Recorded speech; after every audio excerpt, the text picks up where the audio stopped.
Welcome to our channel. Today, we're excited to share with you our top 3 picks for the most haunted places you can visit in the States.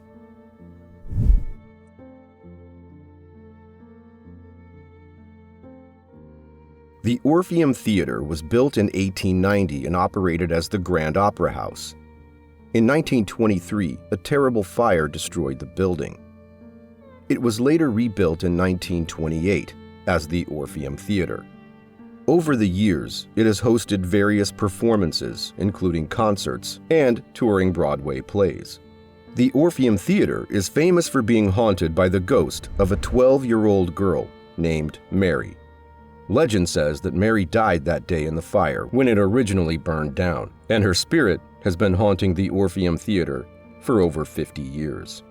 She is a mischievous ghost known for causing strange and unexplained events at the Orpheum. Performers and theater staff have seen flickering lights, doors swinging open and shut, and even tools emptying into commodes. In addition, many people have witnessed Mary sitting in a side box on the mezzanine during performances, looking ethereal and otherworldly with her braided brown hair and white dress. Despite her mischievous antics, Mary is generally considered a friendly ghost and is said to have never disrupted a performance. But Mary isn't the only ghost rumored to haunt the Orpheum Theater. Some believe that as many as 6 other spirits are haunting the venue. One of these is a male spirit known as David, who is said to be waiting to escort Mary to the other side. Another ghost is called Eleanor, who is often found wandering the balcony foyer and is said to have a cold and unhappy presence. Despite the bizarre phenomenon, the Orpheum Theater remains a popular destination for entertainment, with many people excited to catch a glimpse of Mary or one of the other spirits rumored to haunt the venue. In addition, some performers held seances in the theater in an attempt to make contact with Mary and the other ghosts. The Orpheum Theater has a long and storied history that includes some extraordinary and unexplained events. If you find yourself in Memphis, check out the Orpheum Theater. Who knows? You might have a paranormal encounter of your own.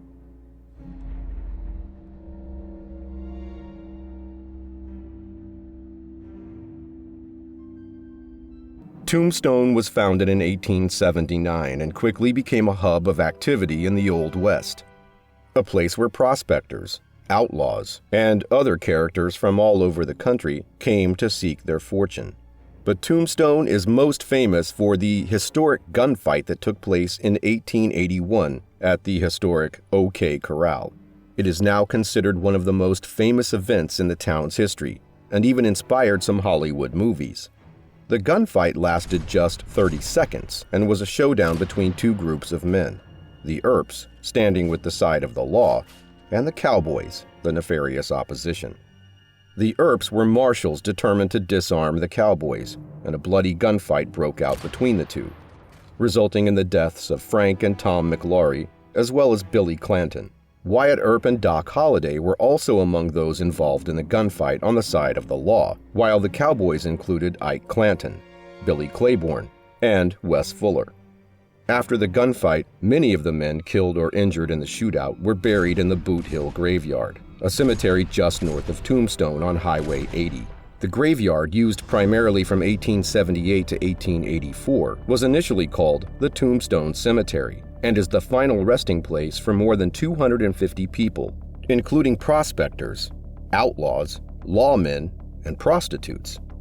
Some of the men who were buried at Boot Hill were killed in the gunfight at the OK Corral, while others died from different causes such as disease or accidents.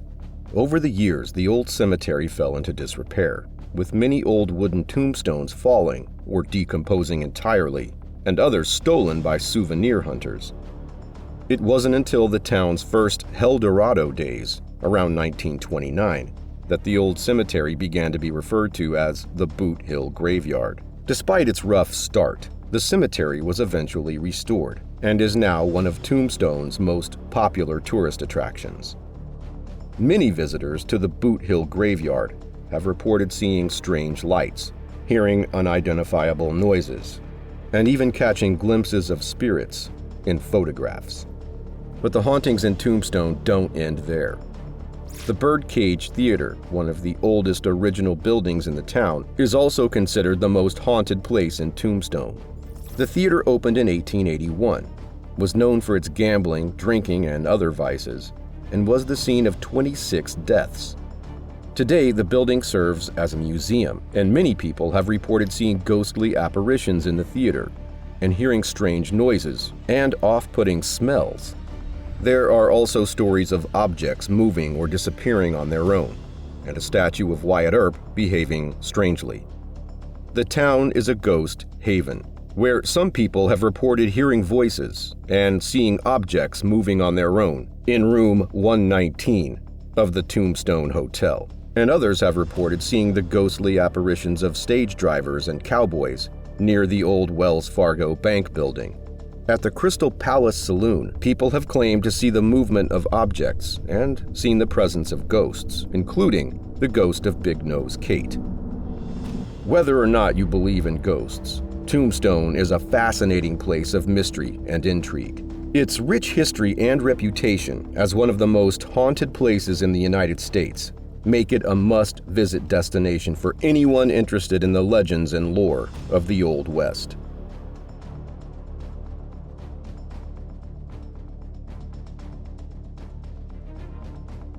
A historic building perched on a hilltop overlooking the town of Jerome, Arizona, is considered to be one of the state's most haunted hotels.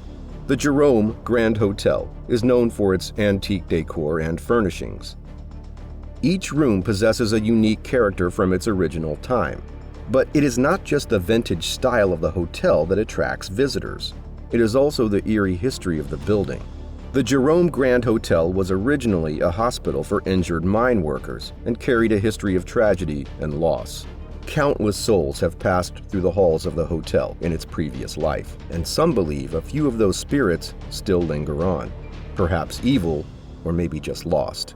Accidental deaths, tragic suicides, and even rumors of murder are just a few stories that have swirled through the hotel for the last century. There is one room in particular that travelers request to stay in when visiting this mysterious hotel, room 32. It is the most popular request among paranormal enthusiasts due to its dark past.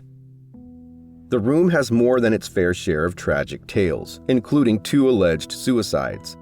One when a man wheeled himself off the balcony, and another involving a fatal gunshot wound to the head. If you stay in room 32, it is recommended to take the elevator up to the 3rd floor instead of the stairs, because the elevator is also very haunted. It is said that in the mid-1930s, a maintenance man was found dead beneath the door of this same elevator, and now haunts it eternally. Many people have reported experiencing paranormal activity in the Jerome Grand Hotel, including spirits roaming the halls, ghostly wails, and inanimate objects moving on their own. Guests of the hotel have shared their paranormal stories since it opened in 1996, and there are thick binders in the lobby containing testimonials from visitors who swear they came face to face with a spirit. Despite its dark reputation, the Jerome Grand Hotel has become a popular destination for those interested in the paranormal. It's not hard to see why. Simply being in a place with such a storied past is unforgettable. The views of the surrounding area are also astounding, making it worth a visit even if you don't experience anything out of the ordinary. Are you brave enough to spend the night in the haunted room 32 at the Jerome Grand Hotel? Let us know in the comments section below. Also, if you enjoyed this video, please like and subscribe to our channel. We release new videos daily and are always open to suggestions. Thank you for watching.